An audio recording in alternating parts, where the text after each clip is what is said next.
What's up YouTube? How are you doing today? Tron, your Techno Dad here, and in today's video we're going to have a little power battle. We're going to put an AV receiver up against an amp and see who's going to win. Alright, we'll check it out right after the jump.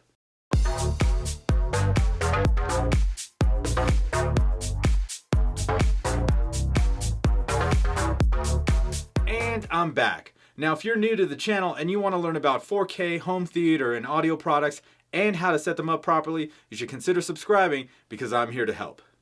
Now that housekeeping's out of the way, let's get into it. Alright ladies and gentlemen, this is the question that a lot of you have been asking and you've been wanting to know since I bought the Parasound Halo Integrated. Do I think it has more power than my Denon AVR-X6300H? So I thought about trying to set up a test. You guys have been noticing all the audio demos I've done, the Klipsch RP280F with the Parasound Halo Integrated, and playing vinyl, DSDs, CDs, FLAC files, all that kind of cool stuff. What you guys didn't know is before I did all that, I actually did this test. So what this test comprises of is the Denon is going to be set to direct, playing a file from the Tron soundtrack. I think it's number 13 or number 15. I think it's called Solar Sail or something like that. I don't know. I'll put it up on the screen, when the demo's going on because I don't exactly remember because it was so long ago. I changed the Denon's volume meter from decibels to a straight number value, and it goes from 0 to 98, which is kind of weird. It doesn't go to 100, but whatever.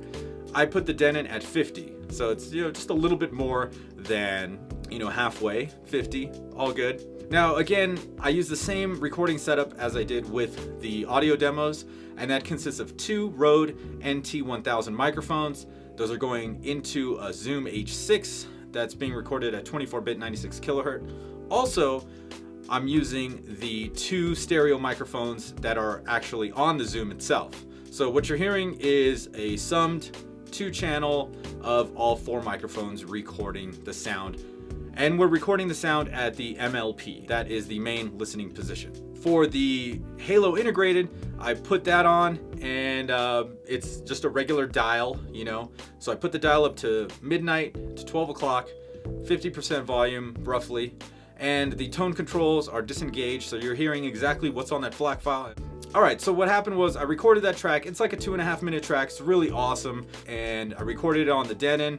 Then I installed the Halo, recorded with the Halo, both of them at 50% volume. So the next step was to take these audio files and put them into Logic Pro X. Now the reason why I did that was to show you visually what the sound looks like and the difference in the sound. It's a way easier to show you this way than it is to actually just have you listen to it. However, I do have it videotaped and I will make a companion video to this video so you guys can hear the differences. So now let's jump on the computer and check out what we found. Alright guys, so this is what Logic Pro X looks like. This is the digital audio workstation I've been using for the last, like 10, 12 years of producing music. So here we have 2 tracks, the Denon Daft Punk and the Halo Daft Punk. Now the Denon Daft Punk, if you're looking for the Denon, look in these areas. We have the track 1 up here, then down toward the bottom we have it track 1 in the mixer area, and then to the right we have the Denon Daft Punk EQ. Now I have the EQs up so that we can see the sound visually and see just how loud it is. Then the second track is the Halo Daft Punk file. Now on the bottom it is the fader here that says Halo, and on the right it is the EQ that is on the bottom. Now if we look over to the left in the mixer section, I want you guys to pay attention to these areas here. They will have a number, usually with a negative in front of it, because this meter is in decibels, and we'll be able to see the peaks of the audio signal with that number. Okay, so we'll be able to tell what kind of a difference we have. So why don't we go ahead and hit play. Alright, as you see them coming in, you'll notice, what do we have? We have negative 15 peak on the Halo, and we have a negative 42 peak on the Denon.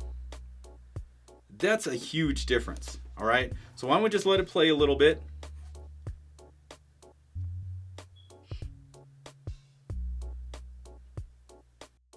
So what do we need to do to even these out and match them up?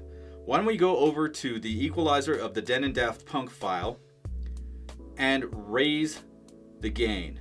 Okay, so we're gonna raise the gain, keep it going up and up and up till it kind of matches. Now look, we just maxed it out at positive 24 decibels. And as you can see from the top and bottom equalizers, we're now pretty much at the same spot. Now if we look over to the bottom left, we can see that the peaks are matching. Okay, negative 14, negative 15, pretty on point. So what did we have to do there to get the same volume? We had to raise the Denon file 24 decibels. So what does that mean? 24 decibels. Now if you guys have seen my other video that I made on how much power speakers need, and if you haven't seen that, I'll put a link down in the description or a card up top here. That video showed you that to get a 3 decibel boost, we had to double the wattage. Okay, 3 decibels, we have to double the wattage. So to get 24 decibels louder, we have to double the wattage 8 times. I almost said 7. Do you see that? You see that? All right. So the numbers and the software and the little visualizer is really cool and all that. But what does this mean? This means that my Denon AVR-X6300H cannot be pushing out 140 watts per channel. Cannot. Yes, we are talking about a 2-channel number. So what does this mean when you're shopping for an AV receiver and you're trying to pair it up with some speakers? Well, it's kind of disappointing that we're not getting the amount of wattage that is advertised. That's the first thing. Secondly, it's just kind of lame, I think. Like, why can't you just tell us how much wattage is going out in a 5-channel setup or a 7-channel setup? Or just, you know, instead of just giving us a 2-channel number that clearly is not at all like what it's advertised at, because, you know, we're just not getting the same amount of volume. And when I had my meter set up to the volume meter on the Denon, when I had that set up to decibels, you know, I'd be getting up there to negative 10, and then I realized, I'm like, oh, I'm like cranking up the volume all the time.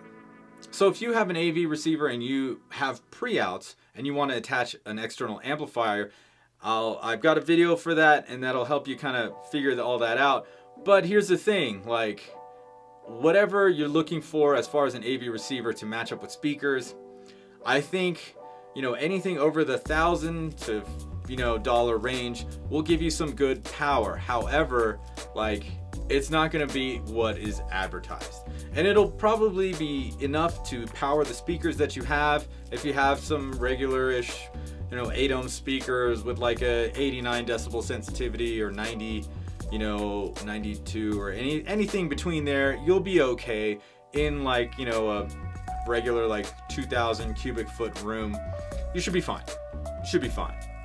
But for those that are wanting to actually get some great dynamic range out of your speakers, you're probably going to want to get a dedicated amplifier to get those speakers to like come alive. And that's exactly the way I would describe my Klipsch RP280F after listening to a bunch of music with the Parasound Halo Integrated attached. Now, for me, like I said, I would probably add a 3-channel amplifier. You know, I was looking at the Halo A31, and that would put 250 watts into the front 3 channels. However, the new Parasound A52 Plus just came out, and that's a 5-channel pushing 180 watts per channel into 8 ohms. And I think that would be a good addition to my setup as well. Should be good to go after that. Anyway, I hope you guys liked this video. If you did, go ahead, smash that like button, and don't forget to subscribe to my channel using the button in the middle of your screen. Once again, my name is Chana D. I'm your Techno Dad, and I'll see you next time.